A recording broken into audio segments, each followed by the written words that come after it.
Eran docentes los que intentaban cortar esta mañana la Ruta 22 en Neuquén como parte del largo conflicto que mantienen con el gobierno provincial.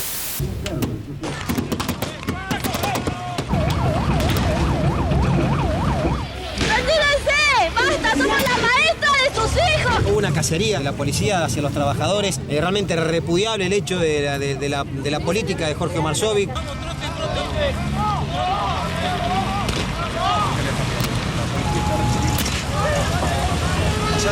Adelante, mirá.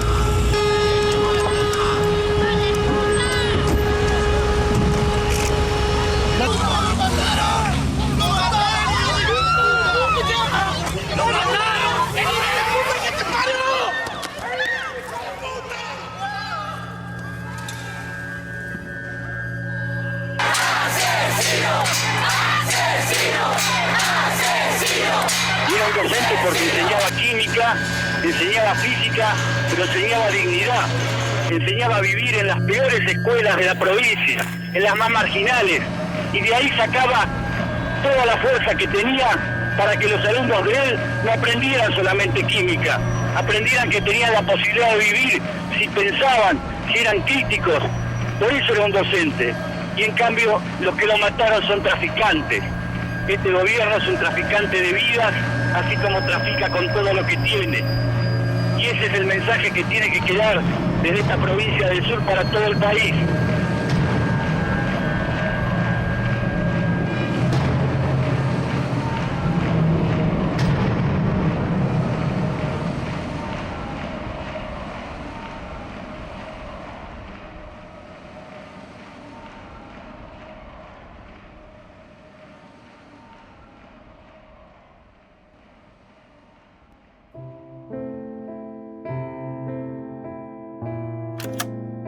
Los sueldos de un trabajador rural era muy poco, ¿no? Entonces se hacía bastante esfuerzo a nivel, toda la familia, digamos, hacía un esfuerzo económico importante, digamos, para poder pasar el mes, ¿no?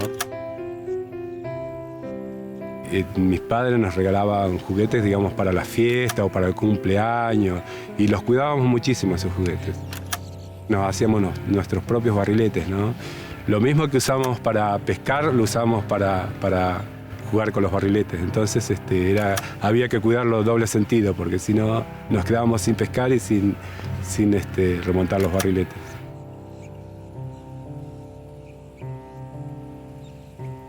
En este lugar no estaba el futuro nuestro, digamos. Carlos se fue y pensando en un futuro mejor, estudiar más que nada.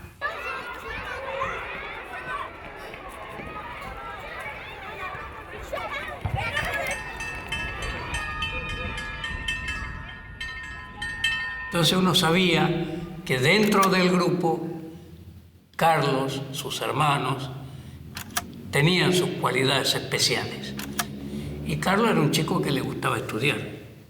Acá terminó séptimo grado el año 79 y luego logró que lo becaran los salesianos para poder ir a estudiar a Neuquén. Y bueno, eso es un punto muy importante en la vida de Carlos, que haya sido elegido para que fuera a estudiar a otro lado.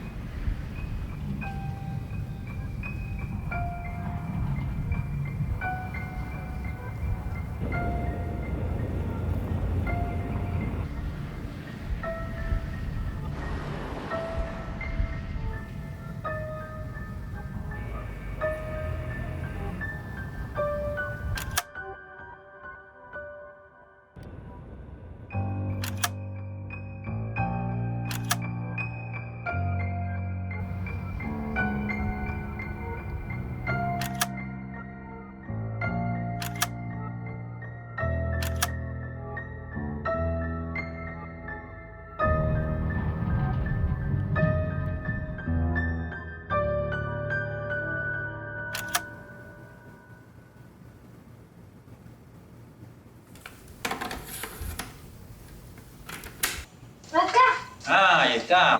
Una hamburguesa. La de hamburguesa. La de hamburguesa. Ay, hamburguesa.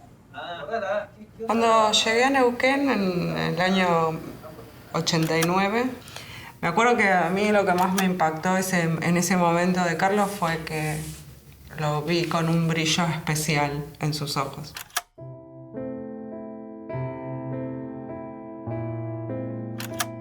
Hubo un momento de acercamiento nuestro que fue en un bar que existía, que se llamaba La Tasca. Fue esa mañana, a posterior, que yo estaba por ir a trabajar, estaba poniéndome el guardapolvo y yo esperaba que después de una noche muy romántica él me dijera que yo era bella en mi parte superficial, o el pelo, los ojos. Y él me dijo, lo que más me gusta de vos es que sos maestra.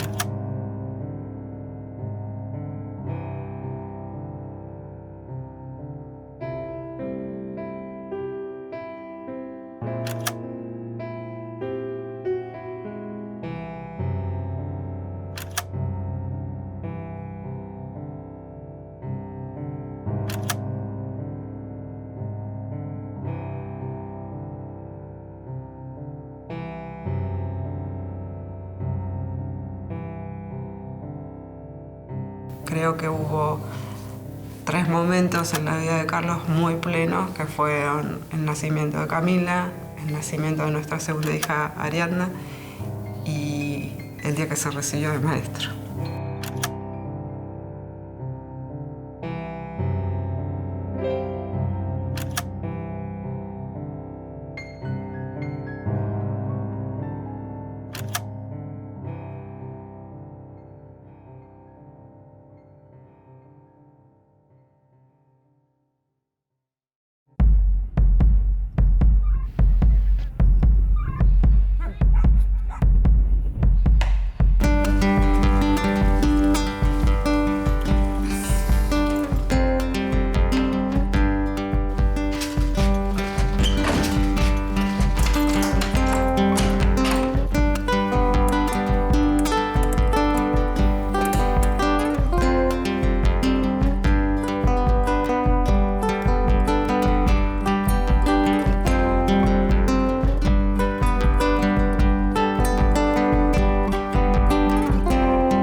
Él era muy comprensivo, muy paternalista. Cuando al alumno no le salía la cuenta, un profesor cualquiera, a mí, vienen y me traen una hoja con una cuenta mal hecha y yo le digo, ahí está mal, ahí te equivocaste, toma, corregilo.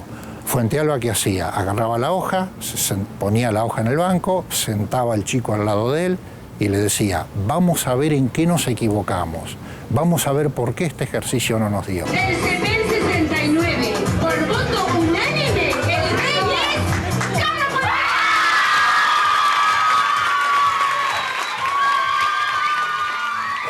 Él decía 3 cosas y las 3 eran diferenciadas cronológicamente. La gente tiene, en primer lugar, que instruirse. Primer paso, estudiar, aprender, desarrollar estructuras lógicas. La materia que él daba era matemática, física y química. Materia que por excelencia desarrolla las estructuras lógicas de los sujetos.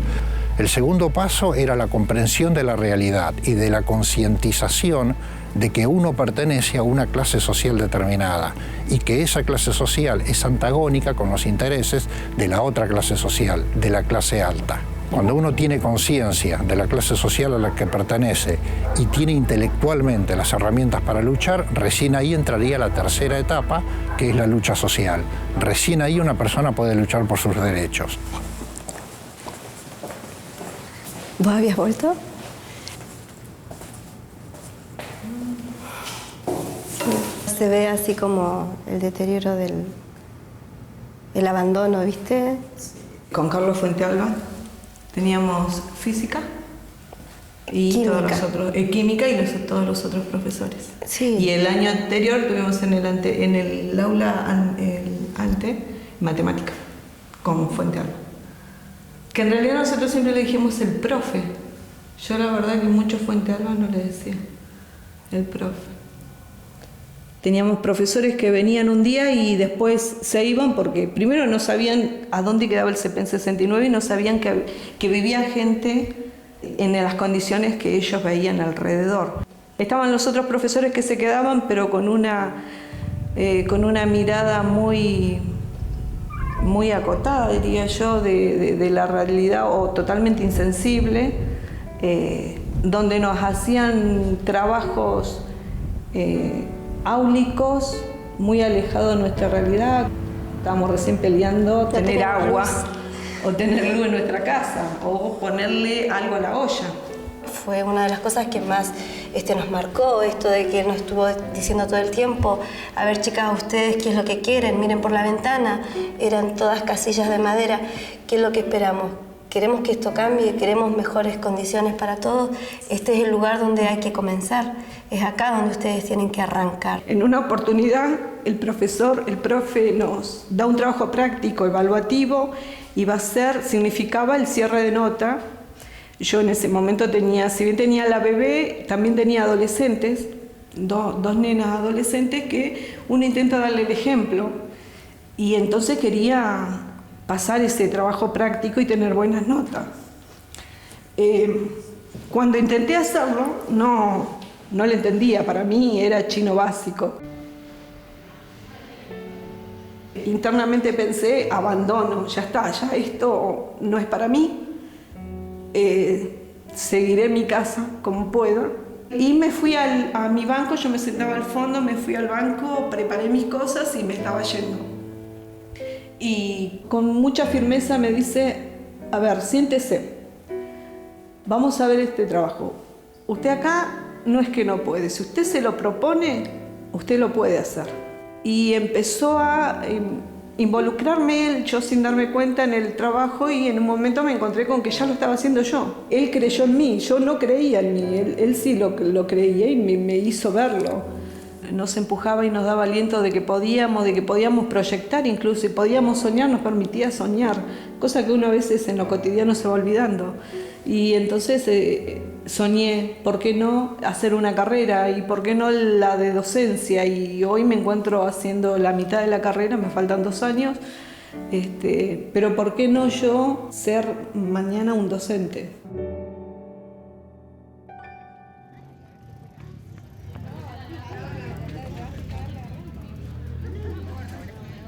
Este es el Instituto de Formación Docente número 5. Acá estudió Carlos. Por eso, en un momento, hicimos un acto, un homenaje, y hay una placa. Tenía un 5º grado con chicos de mucha sobredad. Y él estaba como genuinamente preocupado por los pibes, pero como hablaba de ellos con muchísimo afecto, con muchísima naturalidad. Pero a mí me impacta su claridad pedagógica. Él era un tipo que tenía muy claro su rol como docente, ¿sí? Su función docente. A él le interesaba que los pibes aprendieran. No es que solo los contenía, les daba afecto. Él quería que los chicos, te digo más, no solo que aprendieran, sino que les gustara aprender.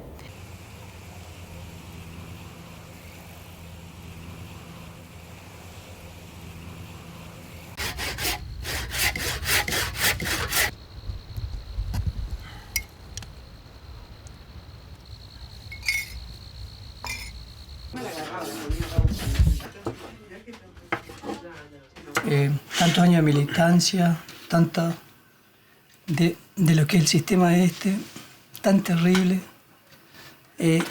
tan injusto, tan inhumano, y haciendo cosas para denunciar todo eso, ¿no es cierto? Toda la vida lo que hicimos, bueno, vos lo hicimos juntos.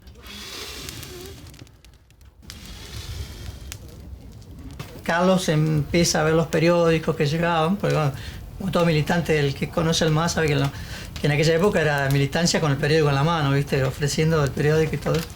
Carlos leía mucho y era muy crítico de todo. No era fácil convencerlo de algunas ideas, si no lo leía, si no la cuestionaba, si no la discutía. Y él de a poco fue acercándose, se acercó, y bueno, después, una vez que él estuvo convencido, fue un militante, de esos militantes que necesita cualquier organización. Carlos fue una persona que tomó decisiones por sí mismo, con absoluta seguridad, siempre. Pero ve, por cosas que vería en la actividad de su pareja, que era muy interesante tomar ese camino. Pero absolutamente convencido de eso, ¿no? De que era una causa muy noble. Y seguramente a través de eso, él podría llegar a contribuir a mejorar la situación de otras personas, que fue, digamos, como una vocación que él tuvo, ¿no?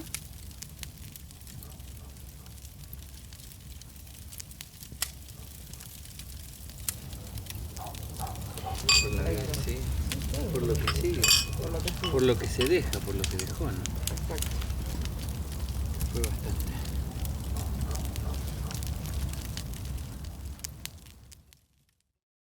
¡Ole, ole! ¡Ole, hola! Si no hay aumento, aumento ya. A la provincia se la vamos a parar. El conflicto del 2007 se llega después de 17 años de salarios congelados, un pequeño aumento salarial y con algunas reivindicaciones en el año anterior, en el 2006, pero un gobierno al cual le habíamos pedido 70 veces, no nosotros, sino las distintas conducciones de ATEN, más de 70 pedidos de audiencia y que no había recibido a la organización. La situación afecta notablemente a toda la sociedad, perjudicando no solo el interés de las partes, sino más aún afectando a terceros.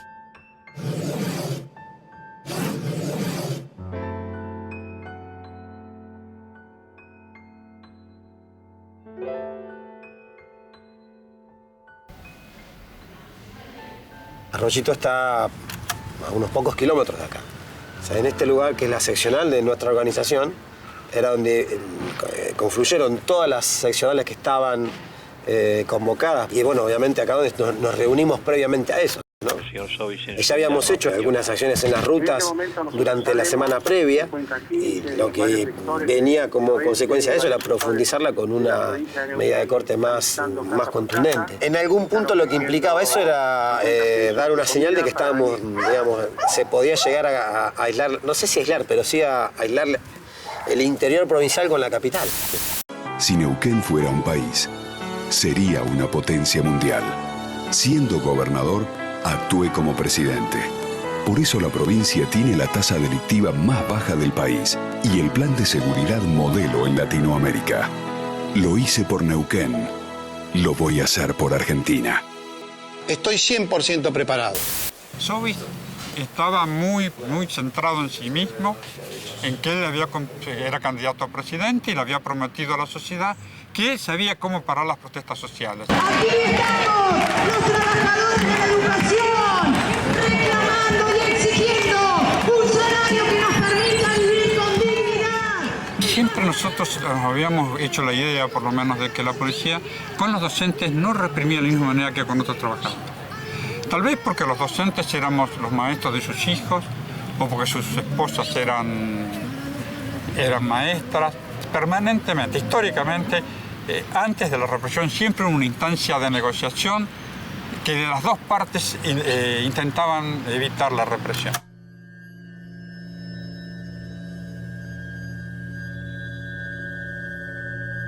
En 2006 también empezamos con un conflicto muy fuerte, y cuando fuimos a la destilería en Plaza Winkle, lo que empezó a ver fueron movimientos extraños. Obviamente después aparecen los famosos cascos amarillos, supuestos trabajadores de la UCRE.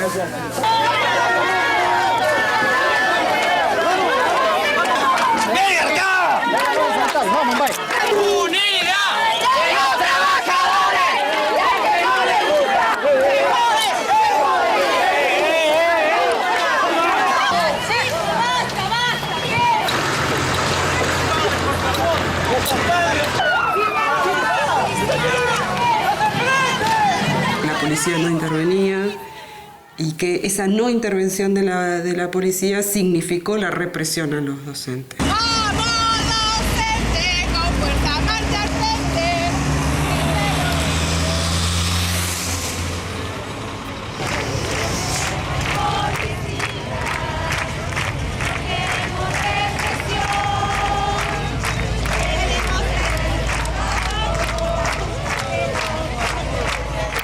teníamos el conflicto en casa que había alguna que, no recuerdo si era Camila Guarí, que tenía que ir a clase porque la maestra estaba dando clase. Es decir, que fue una situación difícil de sobrellevar. Alguien se tenía que quedar para que alguna de nuestras hijas fuera a la escuela, mientras el otro iba a cumplir con la actividad de ATEN, ¿no? Ahí están bajando más. No hay problema que corte el puente de Carancho, pero acá no. Tengo directivas claras y 5 minutos. Nosotros tenemos una breve conversación con el jefe del grupo que estaba ahí, el comisario Rizafri. Nos dice, tienen 5 minutos para irse. Yo le planteo que nosotros necesitábamos organizarnos, que éramos muchos, que nos den unos minutos para hablar con los compañeros. Cuando me doy vuelta, no habrán pasado 2 minutos que tiran la primera granada de gas lacrimógeno.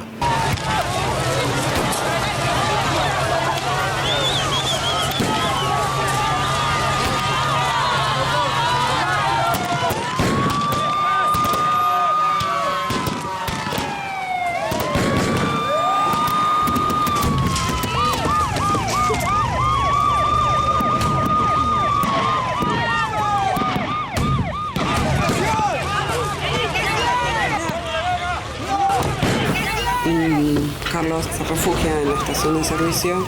Yo hablo con él y le digo, ¿qué está pasando, Carlos? No, ahora tiraron gases y nos refugiamos acá. Cuando llegamos acá pensamos que este era un lugar seguro. La verdad nos equivocamos porque la orden de quienes conducían el operativo fue continuar reprimiendo. Es impresionante, ya estoy lejos, ¿eh? Estoy a unos 300 metros más o menos de donde la policía está disparando. ¡Retírese! ¡Basta! ¡Somos la maestra de sus hijos! ¿Qué ganan con esto? Y había muchos gritos, y había mucha desesperación en el relato de los periodistas como en el relato del griterío, digamos, de la gente. Los compañeros pueden volver cuando nosotros le pedimos al jefe del operativo que cesara la represión para que pudiéramos reorganizarnos y retirarnos, y nos permiten salir. Los compañeros pueden salir y retomar de vuelta la ruta como para organizarnos ya para volver a Cenillosa, ¿no? A Neuquén. Y volví a llamar, y Carlos me dice, mira, tranquila, porque ya estamos volviendo. Estamos camino a Cenillosa. Lo peor ya pasó. Y esas fueron sus últimas palabras. Y como a 2 o 3 kilómetros de acá, lo que nos sorprende es que nos pasan por las banquinas camiones hacia las tráficas de la policía con sus puertas abiertas y disparando sobre los autos que estábamos ya... Insisto, todo el mundo estaba arriba de sus autos, ya no había prácticamente nadie abajo de la ruta.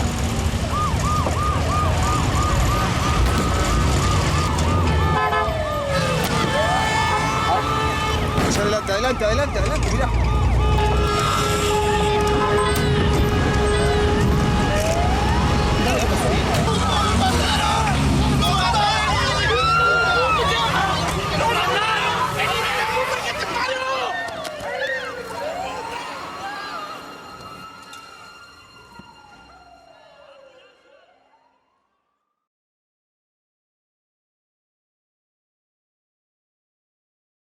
Carlos Fuentalba es el nombre del docente que resultó gravemente herido en la refriega de hoy de la policía contra los docentes. Fue alcanzado por una bomba de gas lacrimógeno que le impactó en el rostro y le dejó una herida muy severa en la cabeza.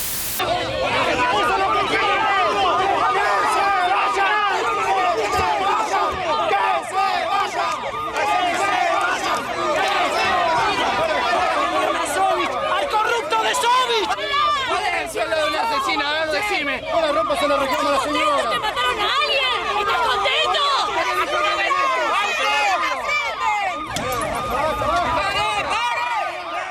La gravedad de la herida de Carlos la podemos palpar acá, ya en este mismo lugar.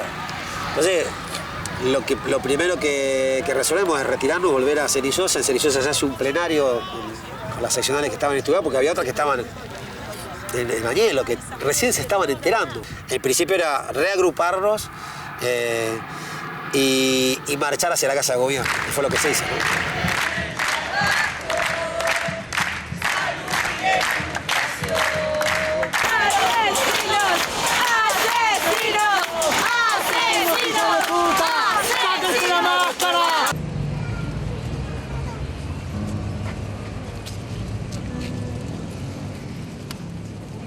El paciente ingresó a quirófano a las 12:30 y salió de quirófano 19:45, pasando a terapia intensiva. Los informes, bueno, con los médicos fue muy difícil. Casi que le pedía por favor que me dijeran otra cosa de lo que me decían. Yo lo vi en un momento salir de la guardia de Carlos y le hablé. Le dije que se pusiera bien, que yo estaba ahí, pero el semblante de Carlos era muy tenso. En horas de la tarde al paciente Fuente Alba se le realizaron los estudios complementarios correspondientes. Se le hizo un electroencefalograma que fue diagnóstico, fue un trazado plano. Se le hicieron los test de apneas, que también confirman lo que se veía en el electroencefalograma, y el diagnóstico es de muerte cerebral.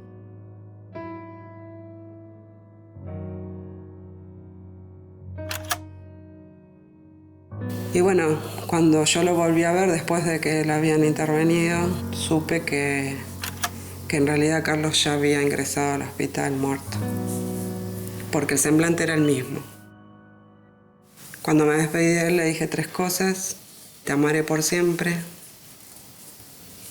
No valía la pena. Y perdón. Es la primera vez después del ataque salvaje a nuestro compañero que da la cara. Y es por eso que le venimos a cobrar lo que nos corresponde. Hay mucha bronca, pero los trabajadores de la educación nos manifestamos siempre de la misma manera. De manera pacífica. Estamos preparados para dar clases, no para enfrentarnos a la policía de Neuquén. Lo que no califico de ninguna manera, y voy a ser muy concreto para que quede clara, es la actuación del policía que tiró a Malzamba. No lo califico de ninguna manera y le vamos a caer con todo el peso de la ley. ¿Qué pasa con los jefes? Es decir, que justifica la represión. No justifique la represión. De ninguna manera. La responsabilidad de quien atacó a Mansalva, le vamos a caer con todo el peso de la ley. Después hubo un enfrentamiento que no justificó la represión. Nosotros sabemos que en Cuenca 15 y en varios sectores del oeste y varios sectores de la provincia de Neuquén se está visitando activistas casa por casa, están visitando casa por casa, están ofreciendo 50 pesos y comida para venir o a las 6 de la tarde o a la noche a hacer desmanes en la ciudad de Neuquén.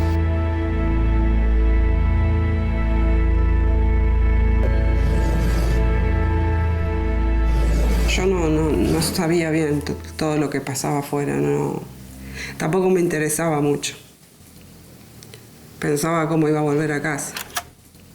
Una de las noches me puse a leer algunas de las cartas que habían mandado de muchas provincias, que escribían los chicos, cartas que llegaban de todos los puntos del país. En esas cartas los chicos hablaban de lo que les parecía mal y del dolor que les había provocado eso. Entonces tuve un pensamiento, ¿quiénes estaban todos los días con Carlos? Y mis hijas. ¿Y quiénes son los segundos que estaban todo el tiempo con Carlos? Y pensé en los alumnos. Soy señales de vida como naciendo. Horacio, el médico del barrio, me contó que en el 69 los chicos estaban sufriendo desconsoladamente. Yo le digo que no entendía lo que pasaba, que me diera alguna explicación a nivel de lo espiritual. Y él me decía que Carlos se iba a multiplicar.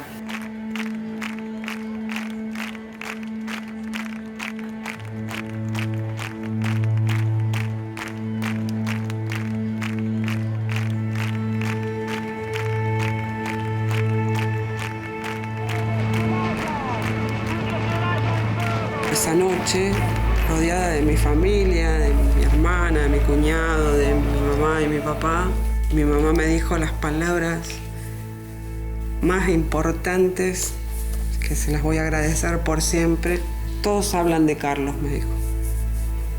Y la que tiene que hablar de Carlos sos vos. Quiero hablarles con la sencillez que siempre tuvo Carlos y con el respeto y la honorabilidad que lo caracterizó. Lo bello que él me enseñó, que le enseñó a sus hijas, a sus amigos y a sus familiares, es que los placeres de la vida eran las pequeñas cosas. Respirar el aire del lago Hucholaje, acampar, trepar montañas, y no ese mundo lleno de consumo innecesario. No por ello dejó de pensar y decir que hay que pelear sí o sí por las cosas grandes, por las cosas justas. No existe consuelo para esto. Todos nosotros debemos ser responsables y luchar para que su muerte no quede impune. En este sentido, exijo que el culpable que jaló el gatillo sea condenado, cárcel, y aquellos que ejecutaron las órdenes son tan responsables también. Carlos me enseñó a no bajar los brazos. Te lo digo, Carlos, a vos, mi amor, no los estoy bajando. Hasta siempre.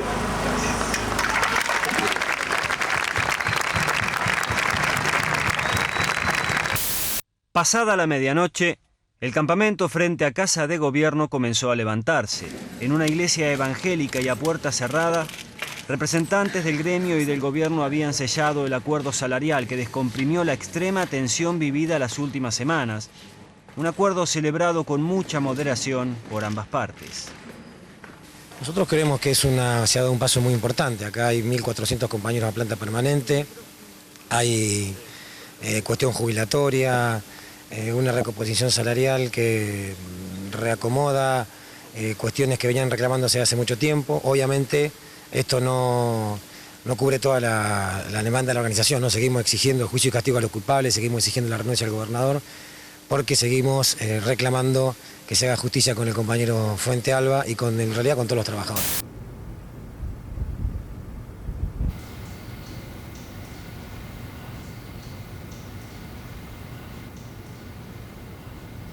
La primera semana de clase en toda la escuela no hubo clase, no podía haber clase. Nadie hablaba, nadie levantaba la voz. Parecía un velorio la escuela. Era toda silente, puro silencio y quietud, todo estático. Y nosotros resolvimos entrar a las aulas, no a las aulas nuestras, a cualquier aula, ¿no? Veías una aula vacía y entrabas, y tratar de hablar con los alumnos y explicarles. Una vez medianamente regularizado toda la vuelta a la escuela, recuerdo que teníamos en este tercero sin clase en el lugar de Carlos. En ese momento la discusión grande que no se cubría el cargo era porque el gobierno, o digamos la gente del Consejo de Educación, la que toma las obras, nos decían que teníamos que poner que fue por la muerte de un compañero, que daba vacante ese cargo. Y la gran discusión nuestra era que no íbamos a poner eso y que íbamos a poner por el asesinato a un compañero. El contexto político que se vivía en esos momentos era un contexto de mucha incertidumbre política respecto a lo que pasaba con Sovich y de un reclamo popular unívoco. Sovich debía renunciar. En ese contexto era claro que la investigación tenía que alejarlo a Sovich del lugar. Con lo cual, lo que conversamos con Sandra era lo que significa una investigación penal, hasta dónde podemos llevar, cuánto estamos dispuestos y sobre todo, lo más importante de todo, que una investigación de este tipo no se sostiene en cuestiones legales. Esto se sostiene en un acompañamiento político a las decisiones legales que se toman. 100% de adhesión al paro docente.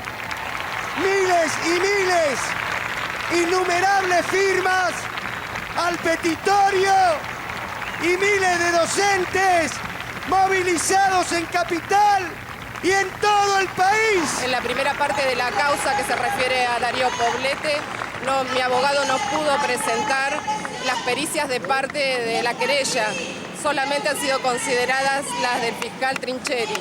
Nosotros estamos pidiendo que en la segunda parte de la causa, que tiene que ver con la participación dolosa que tuvieron los oficiales de policía, como el jefe de seguridad y por supuesto la orden política que fue dada en el momento. La causa Fuente Alba 1 y la Fuente Alba 2 implicaba dos tipos de responsabilidades. Obviamente nosotros no queríamos que esas causas se separaran, esa fue una de las luchas que mantuvimos, aparte de la campaña de adhesiones y de firmas que llevamos al Congreso de la Nación.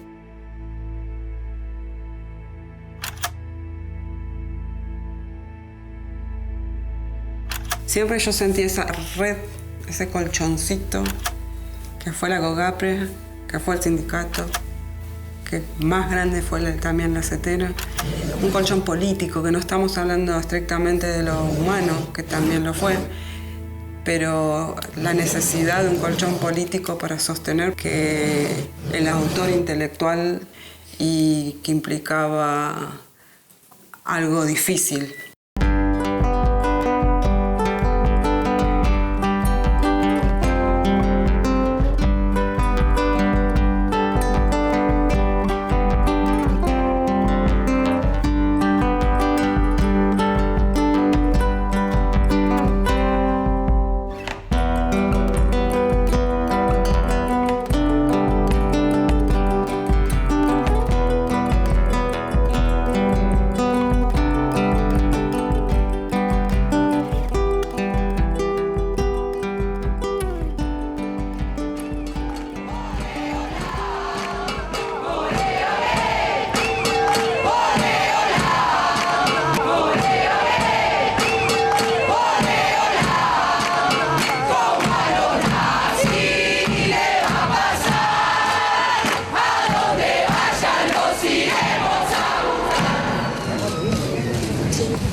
Lo que más me impactó del juicio fue mirarlo a los ojos a Darío Poblete, el cabo que asesinó a Carlos.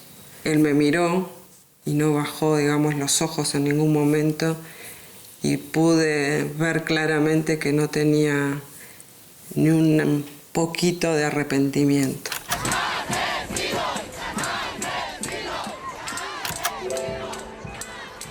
La cúpula policial hasta Sovich era una cúpula policial de carrera.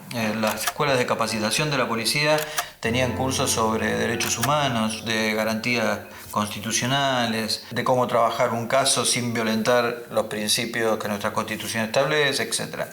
De un día para el otro, Sovich modificó radicalmente esta estructura y nombró en su lugar a personas que no tenían carrera policial. En algunos casos los ascendieron 5 cargos de golpe. Desde ahí cambió radicalmente la estructura, el funcionamiento, la lógica de la intervención de la policía y pasó a depender directamente del poder político, pero no porque en términos constitucionales es así, sino porque recibía órdenes políticas de intervención. Y esto se vio muy claro en el antecedente de Fuente Alba, que fue Plaza Winkle, y lo que sucedió un año después, que fue el caso de Arroyito. El señor Sovich ha sido citado por el tribunal a declarar como testigo en este juicio penal y tiene la obligación de decir verdad de todo lo que sepa y se le pregunte. En caso de mentir, incurre en el delito de falso testimonio. ¿Jura decir verdad de todo lo que sepa y se le pregunte? Sí.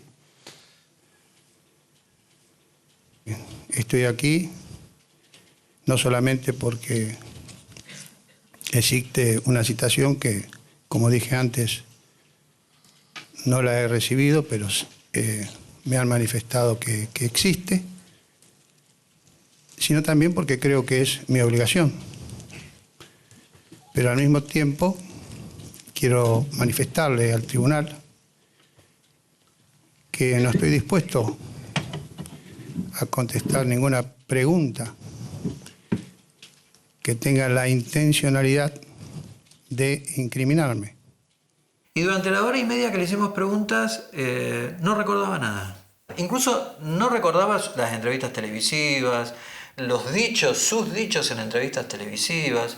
Y llegó un momento, ¿cómo habrá sido la ausencia de memoria de Sovich ese día?, que el presidente del tribunal le dijo: señor Sovich, estoy cansado de que no recuerde nada. Esta instrucción que usted le dio al jefe de policía, ¿puede ser que el jefe de policía sea el entonces señor Salazar? No lo entendí bien, por favor.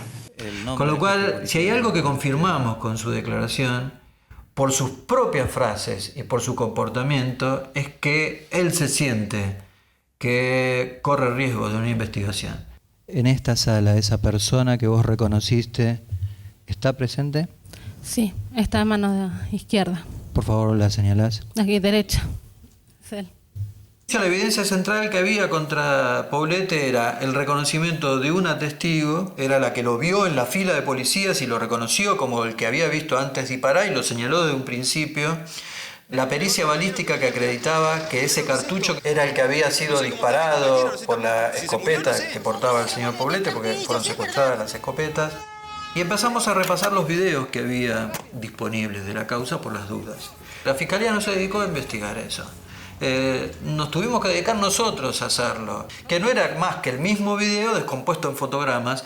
Y claro, la secuencia ahí mostraba a una persona que se separaba del personal policial, que se colocaba en posición de disparo, que efectuaba el disparo, incluso se ve hasta el humo del disparo, y después se va viendo fotograma por fotograma cómo esa persona regresa a la fila de policías. Eso fue la evidencia que terminó de convencer a los jueces acerca de la responsabilidad de Poblete. La Cámara en lo criminal primera por mayoría falla. Primero, condenando a José Darío Poblete de circunstancias personales relacionadas en el exordio, como autor penalmente responsable del delito de homicidio calificado para haber sido cometido por un miembro integrante de las fuerzas policiales abusando de su función. La sensación, una sensación de justicia, pero de justicia incompleta, ¿no?, que es la misma que tenemos hoy. Sensación amarga porque creemos, estamos seguros, estamos convencidos que Sovich tomó la decisión. Y nos parece que nos alejamos mucho del sentido republicano y de un Estado democrático de derecho si permitimos que los gobernantes tomen estas decisiones y luego ni siquiera, porque sean Sovich, no tengan, mejor dicho, el privilegio de no rendir cuentas frente a la sociedad.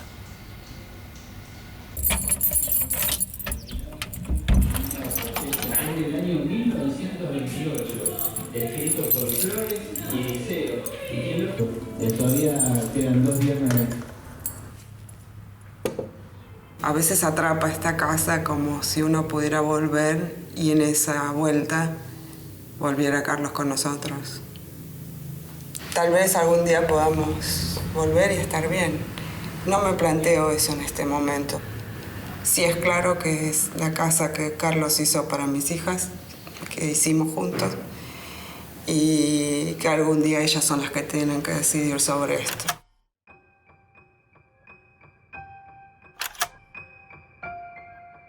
Y ojalá, bueno, de alguna forma podamos mejorar, que era lo que quería Carlos, terminar toda la parte del fondo de esta casa, que tiene un garage muy grande, donde él había pensado en hacer la parte de abajo un taller para él y arriba un taller muy luminoso para mí, para que yo pintara, ¿no?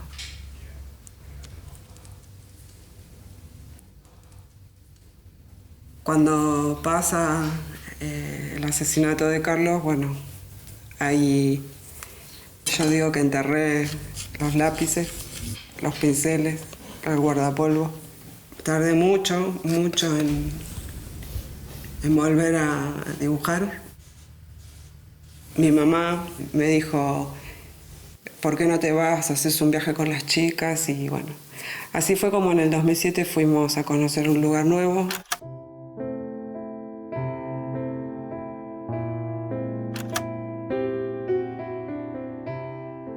Y Me acuerdo que en una de las caminatas cerca del río Iguazú salimos a caminar con Ari y una invasión de mariposas.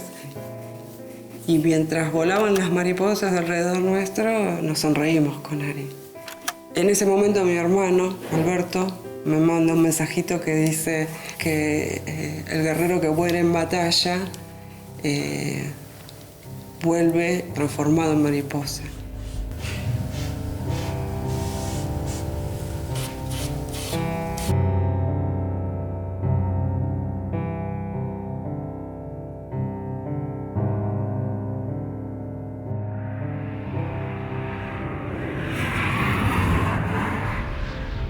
El nombre de Carlos empieza a correr, primero porque fueron el maestro que asesinaron, segundo por el pedido de justicia, pero también viene como un tercer legado el tipo de educación que él pretendía.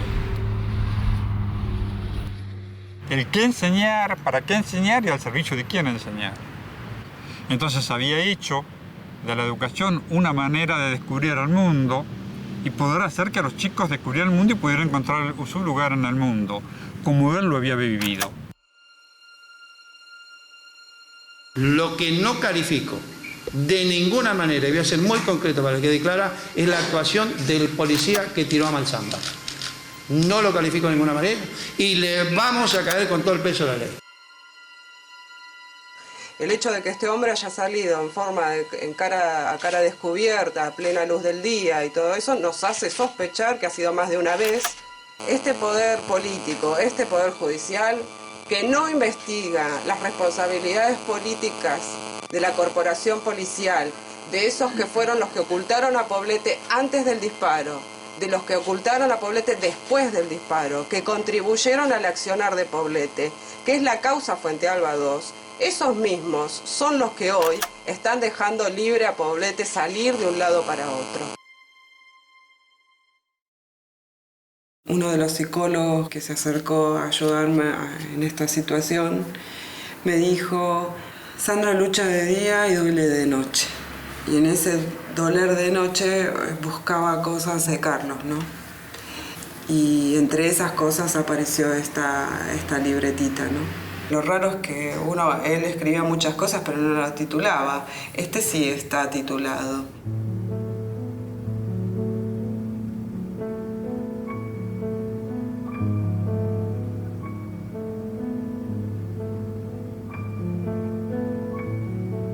Hay un camino para cada ser humano. No somos todos iguales.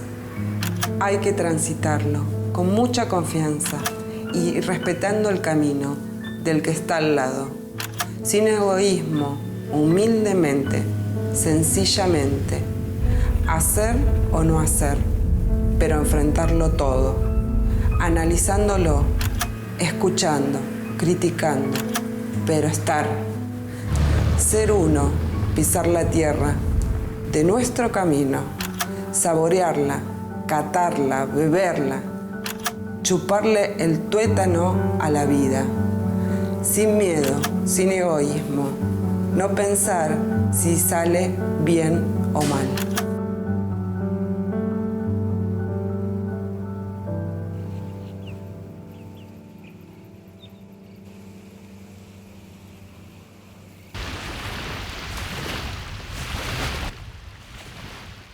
Es un lugar lleno de recuerdos. A nosotras nos costó muchos años poder volver acá a este lugar. Camila y Ari lo hicieron recién en el invierno pasado, del 2012.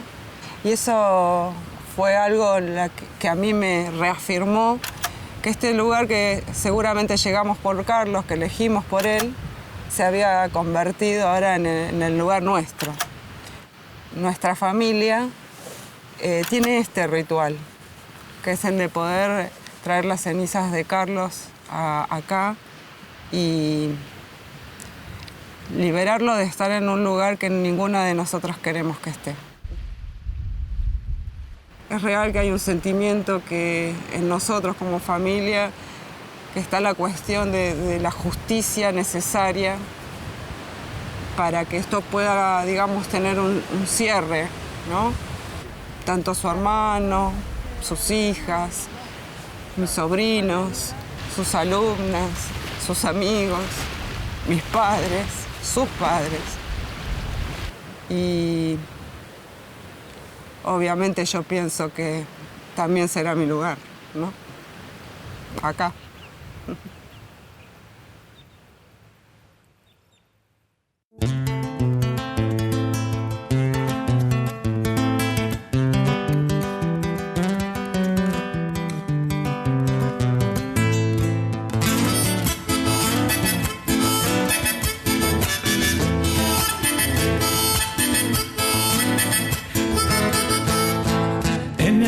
Los arrayanes se levantan hasta el cielo, la nieve se vuelve sangre que mataron a un maestro.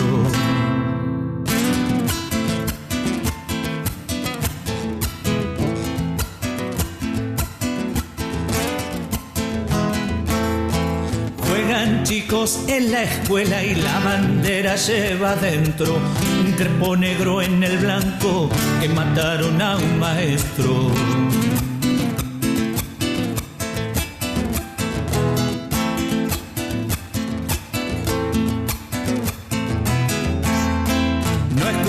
De lamentarse, no me sirve el Padre Nuestro, que se grabe en la memoria que mataron a un maestro. Fuente de agua y de la tiza, una fuente de esperanza, vos que enseñabas la vida, te mataron Fuente Alba.